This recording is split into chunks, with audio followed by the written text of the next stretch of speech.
Since we're the Carnegie Council for Ethics, and we kind of look at ethical responses, has there ever been a discussion of ethics here in Hollywood and in the film industry, ethical compromises that are being made?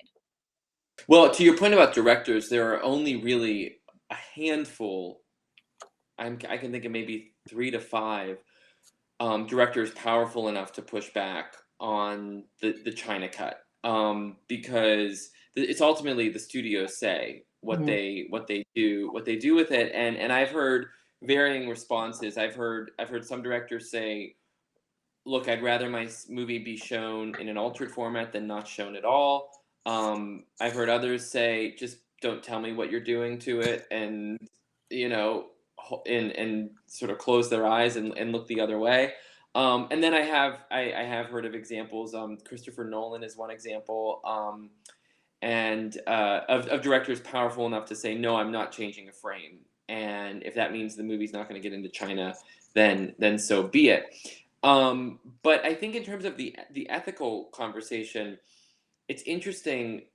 I would notice a distinct difference between interviews I was doing with current studio executives and those who had been out of their job for a time. And I think the key distinction was it seemed like those in the job, as I said, they tend to have quite a few responses to any pushback on why they might be agreeing to this kind of censorship.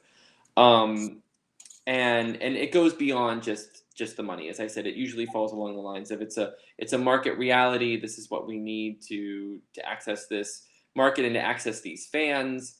That's what we'll do. And I think if you're talking to someone who might be a little less charitable, they might say, look, I have a fiduciary duty to shareholders to make as much money as possible, and this is what I have to work with. But then there's almost like maybe a deprogramming that can sometimes take place too, where after the fact, they'll look at me and they'll say, man, I really feel like we got played, like we just sort of rushed in with blinders on and agreed to everything. And I think right now, especially with this past month and the Ukraine and these questions about the future of the West and Western values, I think there is a real sense of anxiety among studio executives about a legacy issue here.